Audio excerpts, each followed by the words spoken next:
Clara Silva desceu com desenvoltura de um elegante e luxuoso carro preto, caminhando com passo firme em direção à majestosa fazenda dos Albuquerque. Ela vestia um terno azul marinho sóbrio e perfeitamente ajustado, que combinava graça com a autoridade.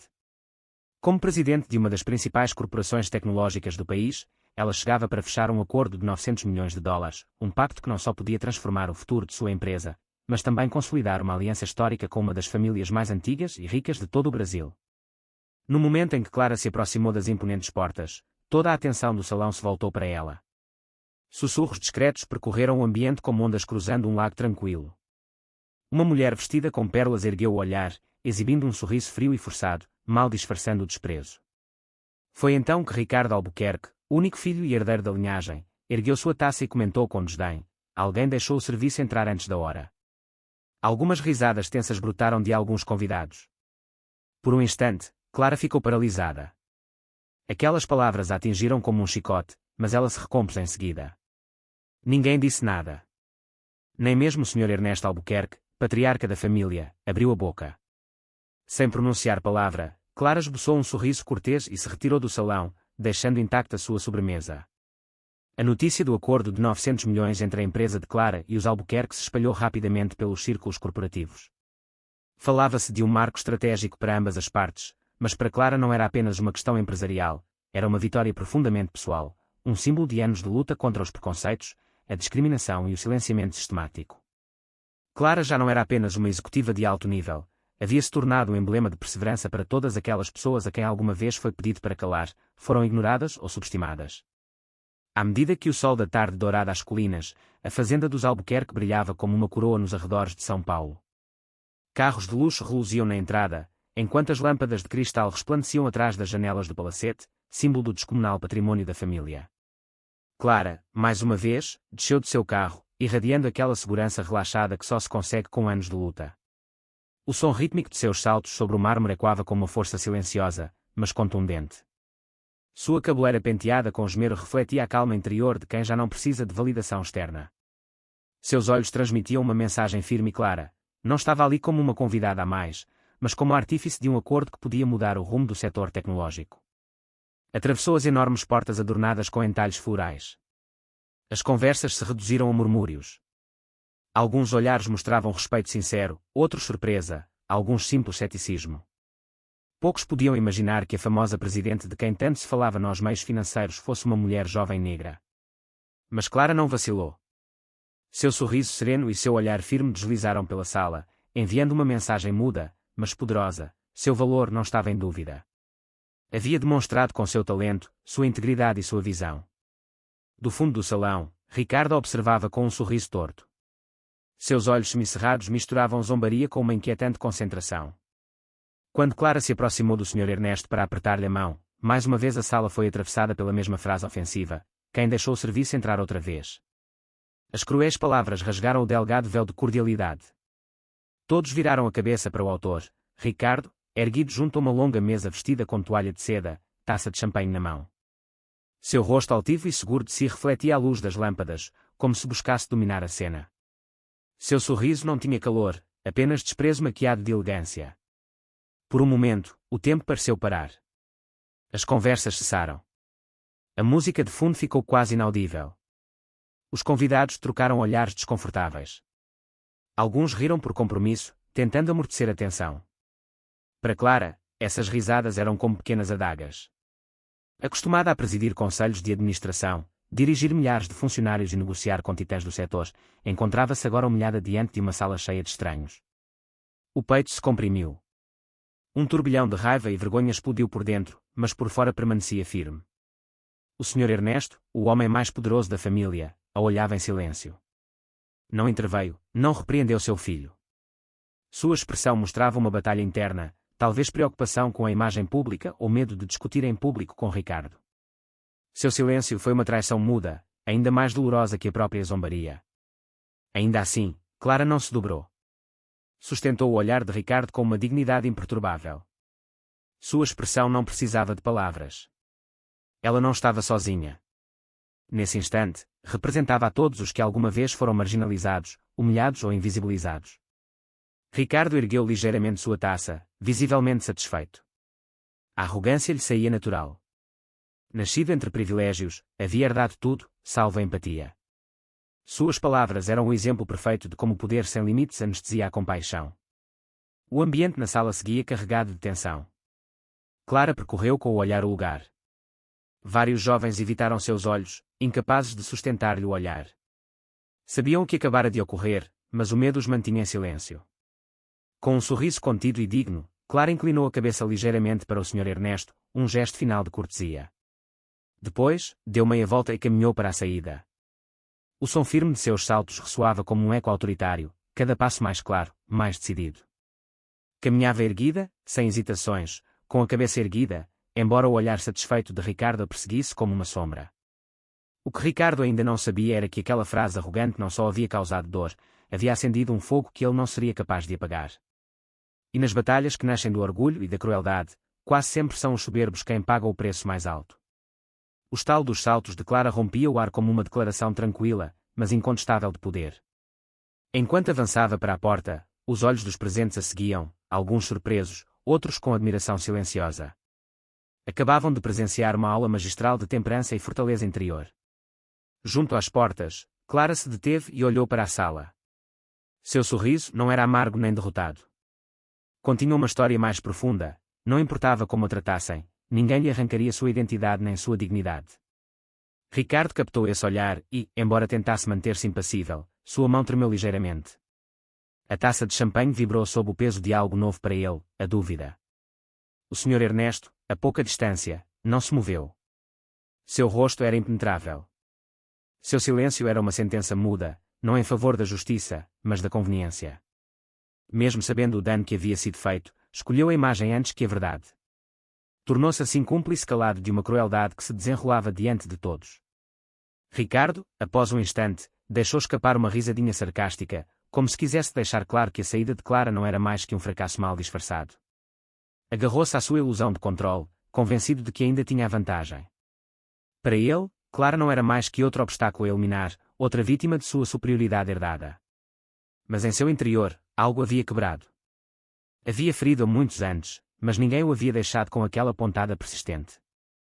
A forma como ela se foi, seu olhar final, sua dignidade silenciosa, deixaram uma fenda tênue, mas real, em sua segurança. Não o admitiria, mas o sentia. Era uma pontada direta no ego que durante tanto tempo confundiu com fortaleza. Lá fora, a noite fresca abraçou Clara como um bálsamo, acalmando o ardor sob sua pele. O vento movia suavemente as folhas das árvores e brincava com alguns de seus cabelos enquanto ela respirava profundamente. Cada inspiração lhe lembrava a batalha constante que enfrentava, não só nas salas de reuniões, mas em um mundo cheio de preconceitos e sutis injustiças. Na entrada principal, um jovem funcionário de segurança inclinou-se com respeito. Clara retribuiu o gesto com uma leve inclinação de cabeça, um gesto pequeno, mas carregado de significado. Ela sabia, e sempre soubera, que a verdadeira força não reside no conflito aberto, mas na graça, na coragem de sustentar seu valor quando o mundo tenta arrancá-lo. Subiu no carro com suavidade e fechou a porta com firmeza. O sedã afastou-se da brilhante fazenda, deixando para trás a música, o luxo e a fachada de poder inatingível que cercava o nome dos Albuquerque, mas também deixava para trás a primeira rachadura nessa fachada, uma rachadura que ela mesma havia provocado. Clara sabia que isso não era o fim, era o princípio. Não responderia com pequenas vinganças. Sua resposta seria a excelência, a estratégia e uma força silenciosa, mas imparável, nascida da integridade. Dentro da fazenda, Ricardo ergueu sua taça com a mesma leveza de sempre, como se nada tivesse ocorrido. Mas seu peito ardia de inquietude. O que ainda não compreendia era que a resistência serena de Clara havia posto em marcha um processo invisível, mas inevitável, de consequências que algum dia reclamariam um preço alto. Quando o carro cruzou os portões de ferro forjado e se internou nas ruas escuras da cidade, Clara recostou-se no assento, os olhos semicerrados, mas a mente em plena atividade. Esperava encontrar paz após afastar-se do conflito, mas em seu interior fervia uma tempestade de emoções. A vitória devia trazer alívio, no entanto, sentia raiva, frustração e o peso de tantos anos de luta por seu lugar no mundo. Ao chegar ao seu apartamento no centro de São Paulo, uma pesada e profunda quietude a envolveu. Não havia música, apenas o eco de sua respiração. Então, seu telefone tocou. Na tela, Presidente do Conselho, precisamos conversar urgente. Uma única frase, mas suficiente para compreender que as consequências já haviam começado e não haveria forma de detê-las. Clara sentou-se junto aos grandes janelas de sua sala, olhando o perfil da cidade iluminada ao longe. O telefone voltou a tocar e, outra vez, as mensagens começaram a chegar. Uma após a outra, membros do conselho, diretores, assessores, todos inquietos, todos alarmados, tentando desesperadamente salvar o acordo de 900 milhões de dólares. Queriam que ela voltasse a sentar para negociar, que aparasse as arestas, que fizesse o necessário para garantir o futuro da empresa. Mas Clara sabia o que isso significava. Voltar implicava aceitar a humilhação que acabara de viver, e seu espírito não podia permitir isso. A noite se esticava, lenta, densa, o sono não chegava. Na escuridão, brotavam lembranças que levava anos enterrando, velhas feridas, velhos olhares. Lembrou-se daqueles corredores da universidade particular onde estudou, caminhando entre jovens de sobrenomes célebres e fortunas familiares. Lembrou-se das risadinhas, dos sussurros, dos olhares carregados de condescendência. Aqueles momentos jamais desapareceram por completo e agora retornavam com força renovada. Nesses anos, prometeu a si mesma que ninguém voltaria a fazê-la sentir-se menos, que demonstraria seu valor não por sua origem nem por seu rosto, mas por sua mente e sua integridade. O rosto de Ricardo, com seu sorriso zombeteiro, misturava-se com essas memórias, mas o que mais lhe doía, o que lhe retumbava no mais profundo, era o rosto do Sr. Ernesto, esse pai que escolheu o silêncio, que permitiu a crueldade com tal de não alterar sua imagem. Era possível que o status valesse mais que a decência. Então tocou o telefone mais uma vez. Era Veronica Oliveira, sua amiga íntima e vice-presidente da companhia. Clara hesitou um segundo, depois atendeu. Clara, disse Veronica com tom baixo, mas urgente. O conselho está em pânico. Alguns membros querem convocar uma votação extraordinária. Estão assustados.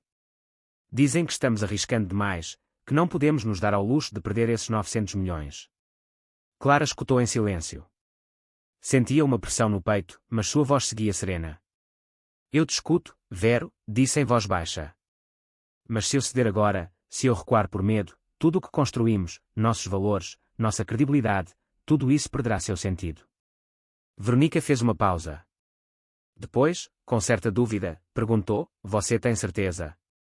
Às vezes é preciso saber ceder, mesmo que seja apenas para proteger algo maior. Clara negou com suavidade, sem perder a calma. Não, desta vez. Ninguém, por mais dinheiro que tenha, tem o direito de nos roubar a dignidade. Nem mesmo por 900 milhões. Quando desligou, o cansaço caiu sobre ela como um peso de cimento. Deixou-se cair no encosto da cadeira. O amanhecer começava a surgir, tingindo o céu com uma luz pálida. As sombras da noite se desvaneciam, mas o conflito dentro dela seguia batendo com força. Havia sido uma das noites mais longas de sua vida, cheia de dúvidas, de raiva, de traição. E, no entanto, também sabia algo mais. Havia chegado a uma encruzilhada, um ponto de ruptura, e sua decisão traria consequências, mas não remorsos, porque o correto raramente é o fácil, mas sempre é o correto. Àquela mesma hora, na fazenda dos Albuquerque, Ricardo também não havia pregado o olho, mas, ao contrário do fogo interno de Clara, o que o ruía era algo muito mais mundano, uma inquietude tosca, áspera, desconhecida. Pela primeira vez, ele entendia, ou pelo menos começava a entender, que nem seu dinheiro nem seu sobrenome podiam protegê-lo de tudo. Longe de fazê-lo refletir, isso o enfurecia. Enquanto isso, os primeiros raios de sol se infiltravam pelos janelões do escritório de Clara. Seu rosto cansado, mas focado, refletia a clareza que às vezes só chega depois do caos. Ela estava pronta. Às 7 em ponto da manhã, Clara cruzou as portas da sala de reuniões do Conselho Diretivo. Todos os altos executivos e membros do Conselho já estavam ali. Rostos tensos, olhares baixos. A atmosfera era densa, frágil. Ela se ergueu com firmeza, observando-os um por um. Em seus olhos, viu o medo. Muitos já estavam dispostos a se render, a mudar tudo pela promessa de estabilidade financeira. Mas ela não. Sua voz quebrou o silêncio.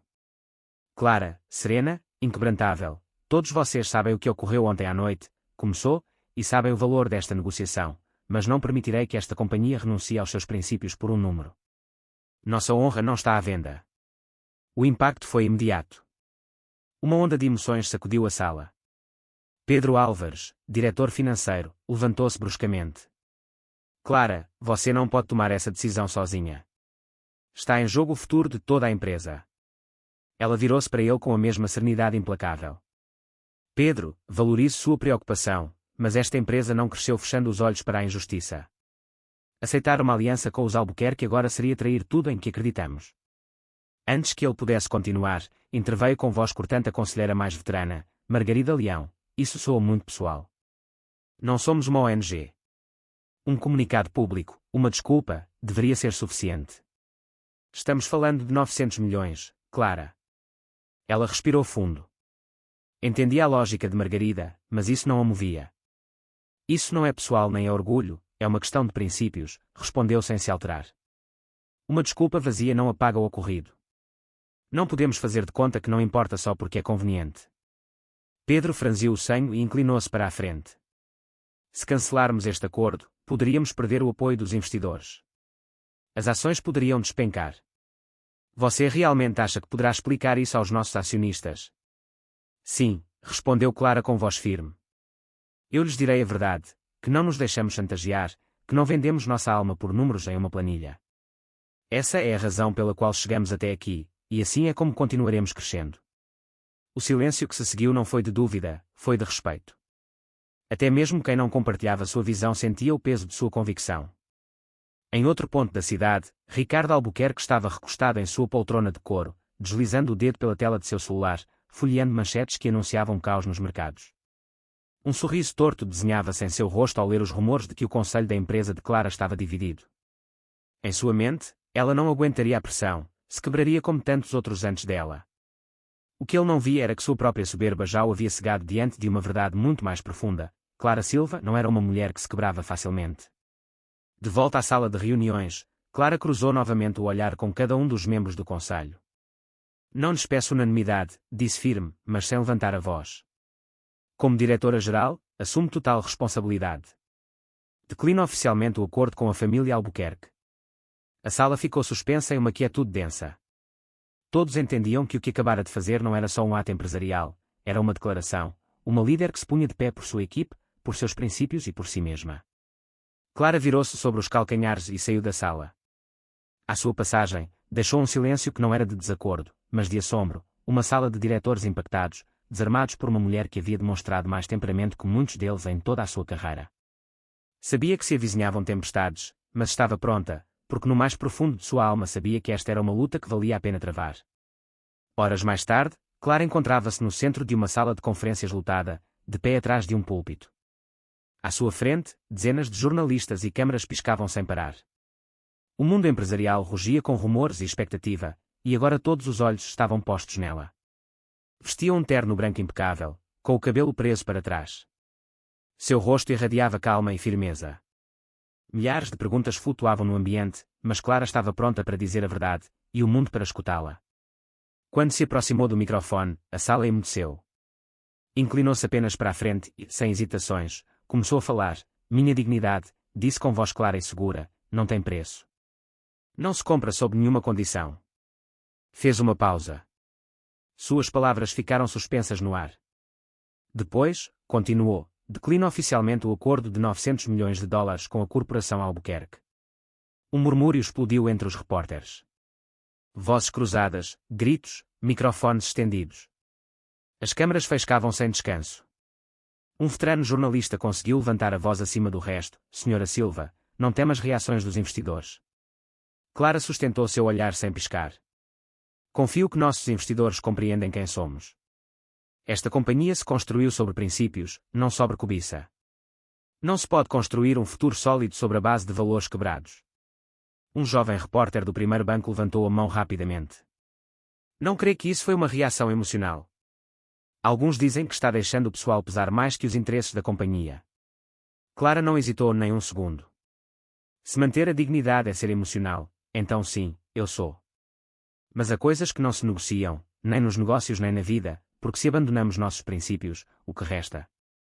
Nos bastidores, Veronica observava em silêncio. Seu peito inchava de orgulho, mas também sabia que Clara arriscava muito mais que números, arriscava sua credibilidade em um mundo que venera os lucros acima de tudo. Enquanto isso, no luxuoso salão de sua fazenda, Ricardo observava a transmissão de uma enorme tela, seus lábios apertados, o senho franzido. Por dentro, fervia, não podia crer no que estava vendo. De verdade, ela fez isso, murmurou entre dentes, sem tirar os olhos do rosto de Clara. A mulher que ele havia subestimado o havia enfrentado sem ceder e o havia vencido, não seguindo suas regras, mas quebrando-as. Na sala de imprensa, a conferência alcançava um novo nível.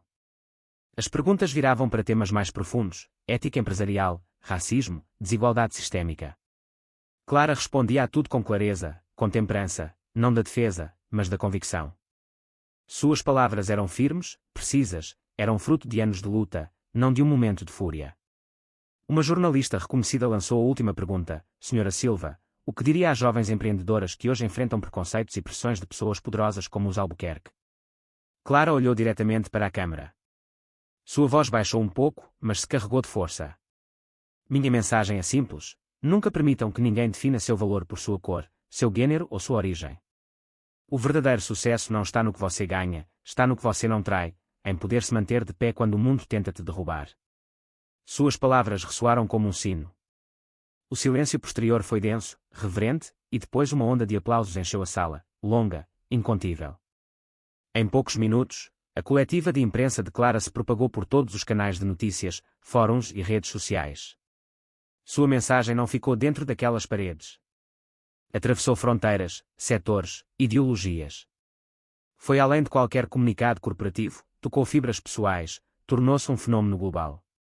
A hashtag Cardinal Dignidade não tem preço começou a viralizar com uma velocidade imparável. Mas ninguém, nem mesmo Clara, estava preparada para o que viria depois. Horas mais tarde, uma nova explosão midiática sacudiu os alicerces do ambiente empresarial. Ricardo Albuquerque, ainda tentando controlar o dano, continuava recebendo ligações, e-mails, alertas. Em um momento de ansiedade, abriu um dos tantos links que lhe haviam enviado e ficou paralisado. O vídeo não durava nem 2 minutos, mas era devastador. O título: A Verdade sobre Ricardo Albuquerque. Na gravação, ele era visto exatamente no mesmo salão onde tudo ocorreu, com a taça na mão, aquele gesto altivo, aquele meio sorriso congelado, e sua frase dita com zombaria soava com clareza absoluta: alguém deixou o serviço entrar antes da hora. A câmara estava colocada discretamente. Era evidente que havia sido gravado por alguém do pessoal, mas o áudio era nítido e o efeito imediato. Em questão de horas, o vídeo deu a volta ao mundo. Milhões de reproduções, milhares de comentários, reações acaloradas. As redes explodiram. Influenciadores, líderes de opinião, celebridades, empresários, todos condenavam o ocorrido. Exigiam-se desculpas públicas, pedia-se boicote. A sede corporativa dos Albuquerque entrou em pânico. As linhas não davam conta. Os investidores se retiravam, as ações começaram a despencar. O que havia levado décadas para ser construído, cambaleava em uma única noite. Em seu escritório, Ricardo continuava olhando o vídeo como se não pudesse crer no que via. Primeiro, foi a raiva, depois a confusão, e depois algo ainda mais perturbador: o medo. Quem o havia gravado? Como havia vazado? E porquê? Em sua mente, ele sempre havia sido intocável. As desculpas eram para os fracos, as consequências para os outros. Mas desta vez, sua máscara perfeita começava a rachar. Do outro lado da cidade, Clara também via o vídeo, não com júbilo, mas com reflexão. Sua caixa de entrada se enchia de mensagens: diretores executivos, jovens profissionais, gente que havia sofrido o mesmo. Alguns diziam apenas 2 palavras: obrigada. Verônica entrou no escritório com um tablet na mão. Seu rosto brilhava com uma mistura de assombro e entusiasmo. Clara, você está em toda parte. Milhões de visualizações, milhares de mensagens. O mundo está te escutando. Clara assentiu, olhando a tela. Não planejei, Vero. Não foi por vingança. Eu sei, respondeu Verônica com voz suave. Mas bastou que você se mantivesse firme. Isso foi o que acendeu tudo. Você deu voz a uma verdade que muita gente levava tempo silenciando. Clara sorriu serena. Seus olhos refletiam mais determinação que satisfação. Isso já não é só entre Ricardo e eu, disse com firmeza. É algo maior, é uma mensagem de que o respeito e a dignidade humana não se negociam, e que, por fim, o mundo a escute. É o que sempre sonhei. Enquanto isso, na fazenda dos Albuquerque, o Sr. Ernesto irrompia com fúria no escritório de seu filho, o rosto tenso, o gesto afiado. Você tem ideia do que fez? Gritou, deixando cair uma pasta sobre a escrivaninha. Uma frase arrogante. Uma só. E você colocou em xeque o legado de nossa família. Ricardo levantou o olhar, desfeito, tentando soar convincente. Posso consertar, pai. Só preciso de tempo. Consertar, vociferou o Sr. Ernesto. Isso não se conserta com dinheiro nem com sobrenomes. Desta vez, você cruzou a linha. As palavras caíram sobre ele como um tapa. Pela primeira vez em sua vida, Ricardo sentiu que seu poder não servia para nada. Seu status, seu sobrenome, seus contatos eram inúteis diante do julgamento público. A soberba que o havia protegido durante anos agora o deixava exposto e sozinho. Naquela noite, a tempestade na internet só cresceu. Uma batalha entre valores e privilégios se travava nas manchetes, nas praças, nas redes. Quando o amanhecer voltou a tingir o céu, os grandes janelões do escritório de Ricardo mal deixavam passar a luz, mas nenhum sol podia iluminar a escuridão que se assentava sobre seu império. Sentado sozinho, sem dormir, com o olhar fixo no nada, Ricardo compreendia, por fim, que tudo o que acreditou ser seu podia desmoronar. Ao meio-dia, as ações da Corporação Albuquerque sofreram uma queda histórica. Em apenas algumas horas de negociação bursátil, perderam mais de 18% de seu valor. O pânico se espalhava como um incêndio. Investidores importantes vendiam suas participações a uma velocidade recorde. O nome Albuquerque, antes sinônimo de prestígio e estabilidade, agora parecia frágil, quase condenado. Na sala de crise da companhia, o Sr. Ernesto observava a tela que mostrava a curva descendente do valor de suas ações. Seu rosto estava lívido, a mandíbula tensa. Ninguém na sala se atrevia a dizer palavra. A atmosfera era irrespirável. Finalmente, com voz grave e contida, virou-se para seu filho: Ricardo, você se dá conta do que fez? Esta empresa não era seu pátio de jogos. Você destruiu sua reputação com sua arrogância, com sua ignorância. Ricardo não respondeu. Permanecia sentado como petrificado. Seu olhar estava perdido, seus lábios entreabertos. Pela primeira vez, o peso do desprestígio caía sobre ele sem barreiras. O gelo do escândalo deslizava por suas costas, lento, penetrante. Essas eram as consequências, as que nunca pensou que chegariam, as que ninguém lhe ensinou a enfrentar. Mais tarde, naquela mesma tarde, o Conselho de Administração reuniu-se de urgência. As expressões eram sombrias, os silêncios densos.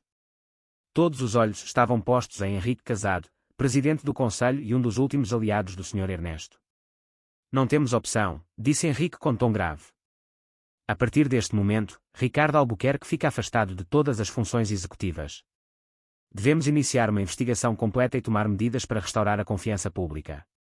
Ricardo levantou a cabeça de repente. Seus olhos se arregalaram. Não podem fazer isso. Esta é minha empresa, meu legado. Mas Henrique o olhou fixamente, sem piscar. Não, Ricardo.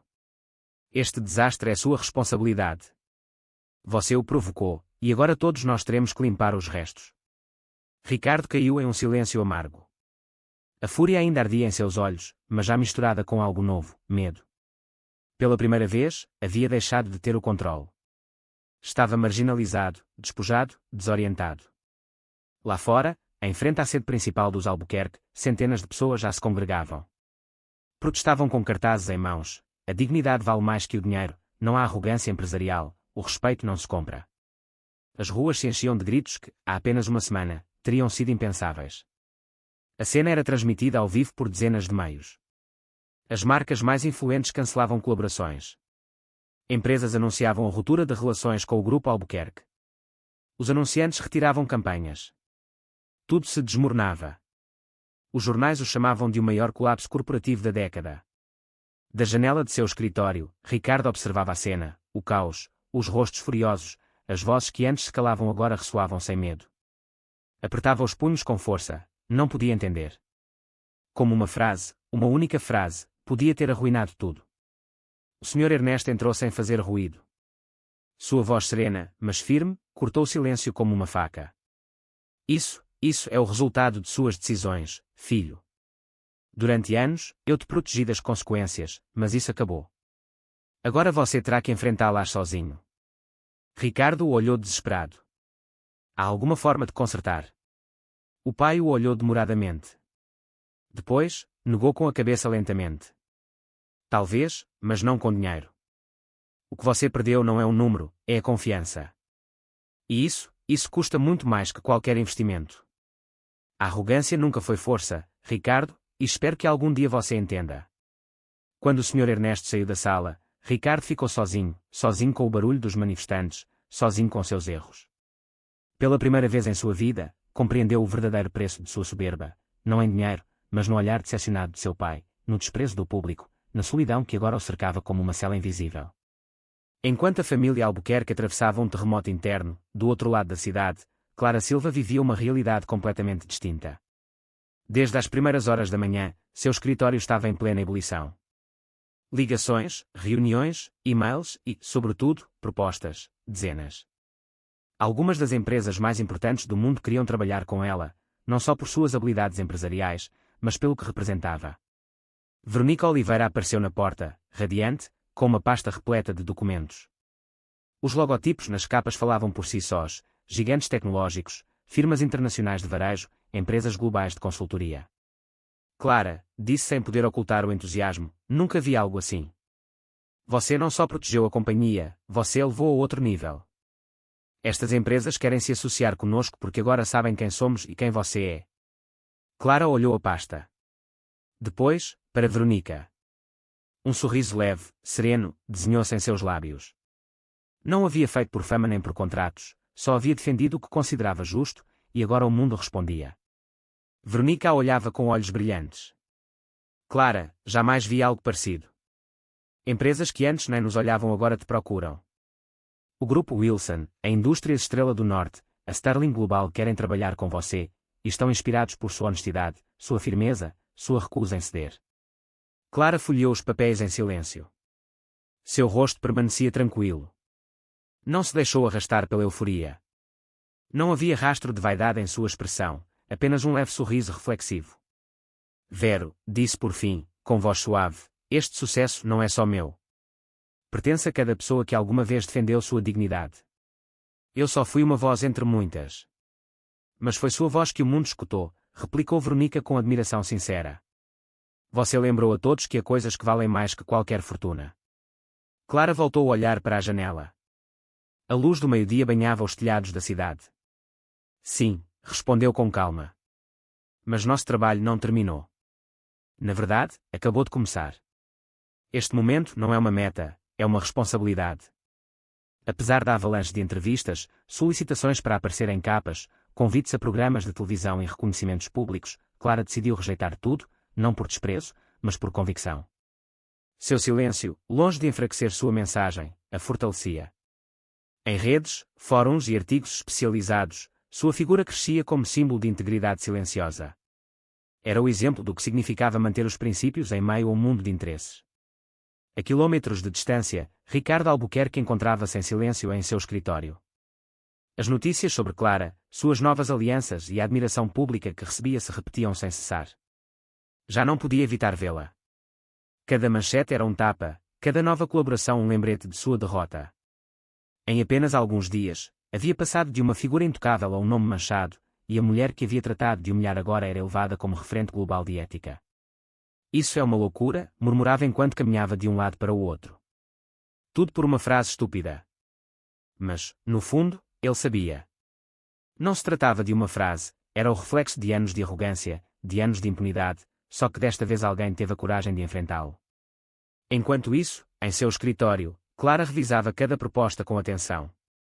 Não só analisava números, também avaliava princípios. Não lhe interessavam os triunfos rápidos nem as manchetes brilhantes. Buscava construir algo sólido, ético, duradouro. Uma semana exata depois do escândalo, Clara assinou acordos estratégicos com várias das corporações mais respeitadas do mundo. O valor combinado dessas alianças superava em muitos 900 milhões perdidos na negociação com os Albuquerque. Mas para Clara, isso não era o essencial. Não sorria pelos números, não se gabava, não celebrava. Sua atitude humilde só aumentava o respeito que gerava. Sua vitória não era vencer um adversário, era manter-se fiel a si mesma e demonstrar ao mundo que a dignidade é uma força imparável. E essa força silenciosa, mas poderosa, tornou-se uma mensagem que transcendeu qualquer sala de reuniões. Naquela mesma noite, Clara recebeu um convite especial, um passe pessoal para a Cúpula Global de Liderança, um evento exclusivo que reunia as figuras mais influentes do planeta, empreendedores, cientistas, ativistas, presidentes de grandes companhias. Esse ano, o tema central era claro, o valor da dignidade. Horas depois, Clara encontrava-se em frente a uma audiência internacional. Vestia um terno branco sóbrio, elegante. O auditório estava em completo silêncio, não por protocolo, por respeito. Quando começou a falar, sua voz era serena, mas cada palavra tinha o peso de uma vida inteira. A dignidade, disse, não é algo que se possa comprar, não é algo que se negocie, mas o mundo constantemente põe à prova essa convicção. Todos, em algum momento, devemos responder a uma pergunta crucial: estamos dispostos a perder o respeito por nós mesmos para ganhar algo mais? Fez uma pausa. Percorreu o auditório com o olhar. Eu não estou aqui porque sempre soube a resposta. Estou aqui porque um dia me enfrentei a essa escolha e entendi que, embora manter a dignidade possa te custar a curto prazo, se você não atrai, nunca a perde por completo. Sua voz se tornou mais cálida, mais íntima.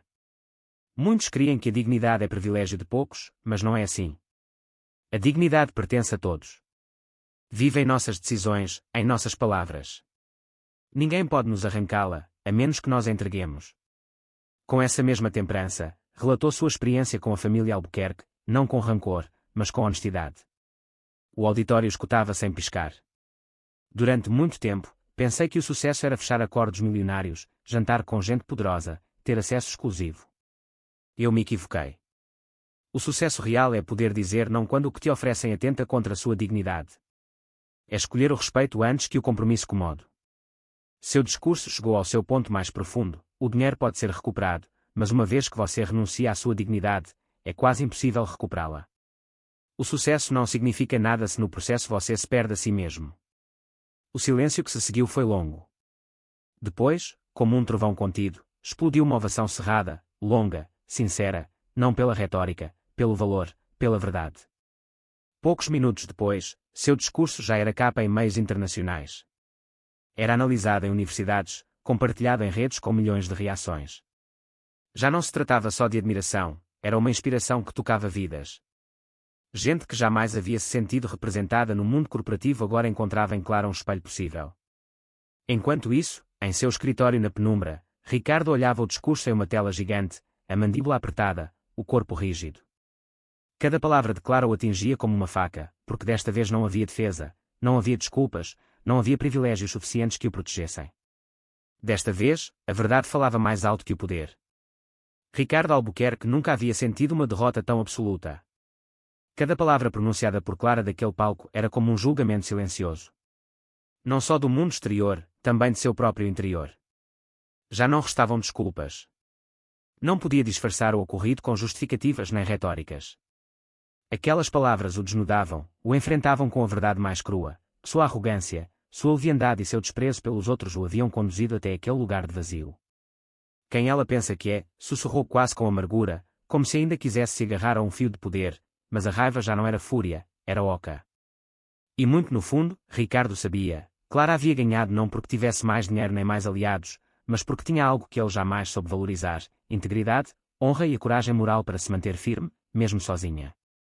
Na cúpula, Clara concluía seu discurso com a mesma serenidade com que o havia começado. Sua voz envolvia a todos com calor e clareza.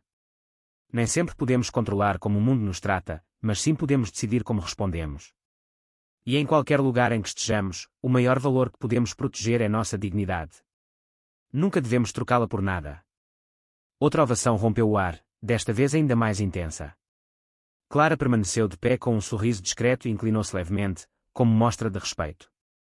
Não buscava glória nem validação, só conexão verdadeira, e a havia conseguido. Nesse momento, ela soube: quando você fala da verdade, suas palavras não só enchem uma sala, chegam ao coração de quem mais precisa delas. Restavam muitas batalhas pela frente, mas algo era certo: enquanto Clara seguisse fiel a seus valores, nada nem ninguém poderia dobrá-la. Sua história já não era só sua, era de cada pessoa que alguma vez se atreveu a defender seu valor. Ao descer do palco, a energia de sua mensagem continuou-se expandindo muito além das paredes do auditório. Replicava-se em redes, transmitia-se em noticiários, analisava-se em editoriais e colunas de opinião. O mais importante, introduzia-se na vida de pessoas que jamais haviam pisado em uma sala de reuniões. Pessoas comuns de todas as idades, em todos os cantos do mundo.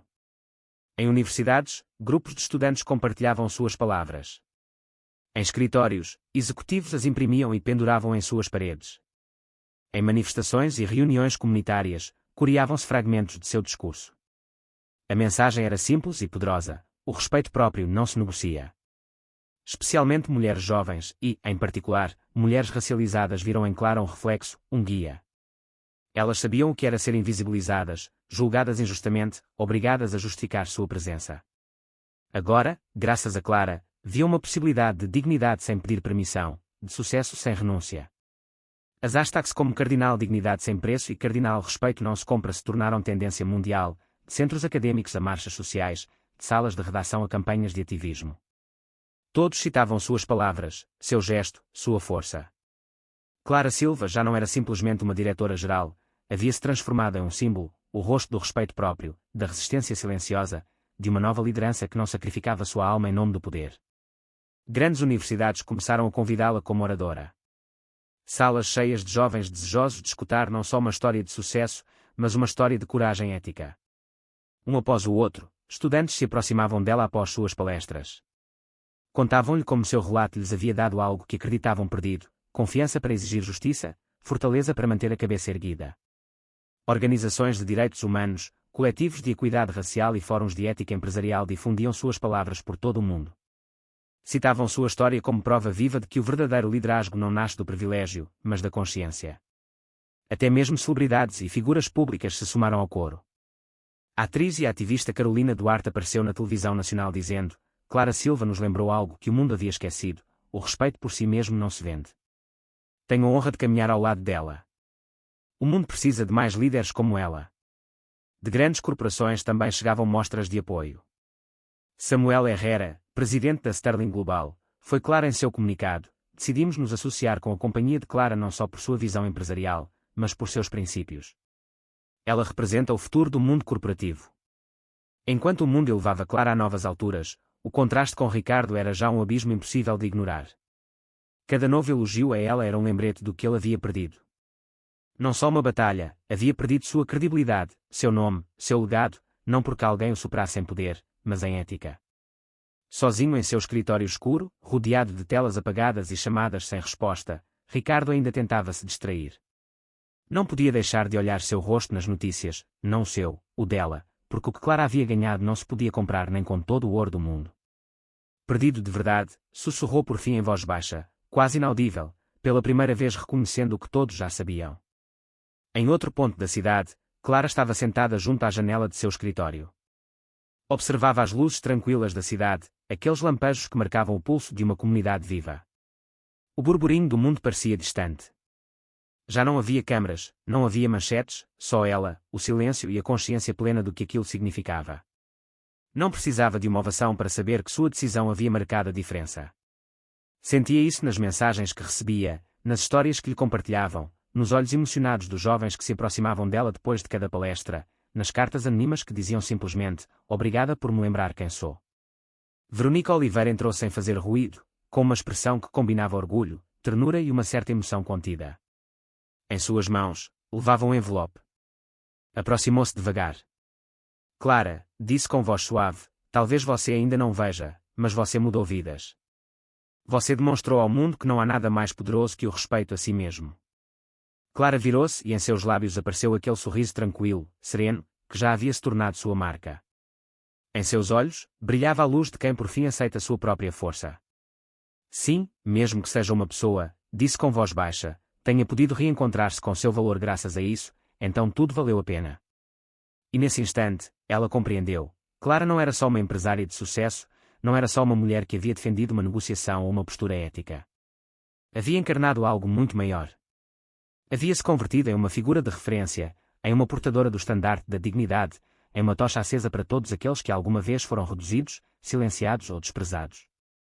Já não estava sozinha, nunca mais, porque agora estava de pé por milhões, milhões que precisavam escutar que sim, é possível manter os princípios, que sim, é possível dizer não, que sim, é possível ser firme, mesmo que custe, que a força não está no grito mais alto, mas na alma que se nega a ajoelhar-se. E enquanto sua influência seguia inspirando gerações inteiras, a Corporação Albuquerque afundava em seu próprio processo de reconstrução. O nome que um dia foi intocável agora cambaleava sob o peso de sua própria soberba. Cada passo de Clara se convertia em um lembrete de que o poder sem ética é uma ruína disfarçada, e que a grandeza sem integridade é apenas aparência. Durante os meses seguintes, o Grupo Albuquerque viveu uma crise sem precedentes. As ações continuavam despencando, os investidores desapareciam. As relações comerciais se esvaíam. A confiança do público era uma sombra distante. O escândalo era ensinado em escolas de negócios como exemplo do que jamais devia ser feito. Em um esforço desesperado para salvar o pouco que restava, a companhia anunciou um plano de reestruturação total. Não era uma solução, era um ato de sobrevivência. Mas ninguém se enganava. Todos sabiam que o verdadeiro dano não era financeiro, era moral. Ricardo Albuquerque, o outrora herdeiro de uma dinastia, tornou-se o rosto do colapso. Um homem que havia caminhado com segurança absoluta agora caminhava cabisbaixo. Evitava olhares, escapava de perguntas. Aqueles que antes o admiravam agora se afastavam. E o que mais doía, aqueles que antes o temiam agora o compadeciam. Sua arrogância, aquela que antes o protegia como uma armadura, agora era sua condenação.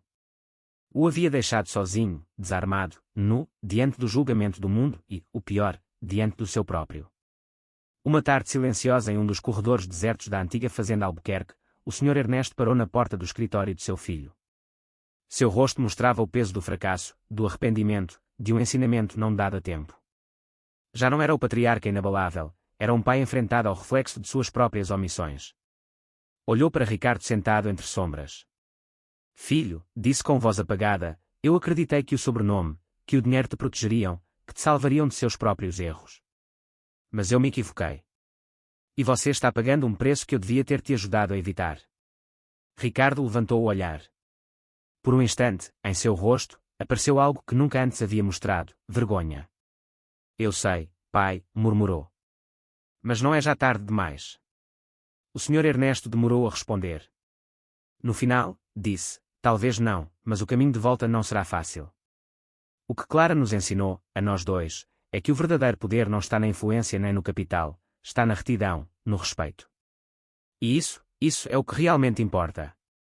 Do outro lado da cidade, em seu escritório tranquilo e banhado por uma luz suave, Clara encerrava sua última reunião do dia. O telefone tocou. Uma mensagem de Vernica, Clara, você ganhou. Mas o mais importante, você mudou como o mundo entende o valor e a dignidade. Clara ficou olhando pela janela, sem responder de imediato. Sua mente regressou àquelas noites em que sentiu que não podia mais, àqueles momentos em que se manter de pé parecia impossível, e, no entanto, cada um desses instantes a havia trazido até ali. Compreendeu, por fim, que cada batalha, cada ferida, cada decisão difícil a haviam conduzido não ao sucesso, mas ao sentido, a uma missão maior que ela. Um ano depois daquele ponto de ruptura, Clara Silva era considerada uma das líderes mais influentes de sua geração, não só pelo que havia logrado nos negócios, mas pelo que havia defendido, porque havia demonstrado ao mundo que a dignidade e o respeito a si mesmo jamais devem estar à venda, nem mesmo pelo preço mais alto. A família Albuquerque, por sua parte, começava um longo e lento processo de reconstrução. Pouco a pouco e com extrema cautela, voltavam ao cenário empresarial. Mas algo havia mudado para sempre. O brilho que antes os cercava já não bastava. A confiança, esse ativo invisível, mas essencial, estava ferida, e sabiam que não se recuperaria facilmente. Sua maior perda não foi econômica, foi moral. E Ricardo, afastado das manchetes e da vida pública, começou a colaborar em silêncio com fundações, organizações sociais, campanhas de ética empresarial. Ninguém sabia se o fazia por redenção, por culpa ou por busca de paz, mas algo havia mudado nele. Talvez, por fim, começasse a compreender o que significava o respeito. Talvez, pela primeira vez, estivesse aprendendo a olhar o mundo com outros olhos. Sabia, no entanto, que recuperar a confiança perdida seria a viagem mais difícil de sua vida. Enquanto isso, Clara continuava seu trabalho com firmeza, inspirava novas gerações, especialmente mulheres jovens e racializadas, a ocupar seu espaço, a falar, a resistir, a não ceder, porque já não era só uma executiva, era uma voz, uma presença, uma força silenciosa, uma prova viva de que, mesmo no mundo mais impiedoso, a dignidade humana pode seguir sendo inquebrantável se não deixarmos de sustentá-la.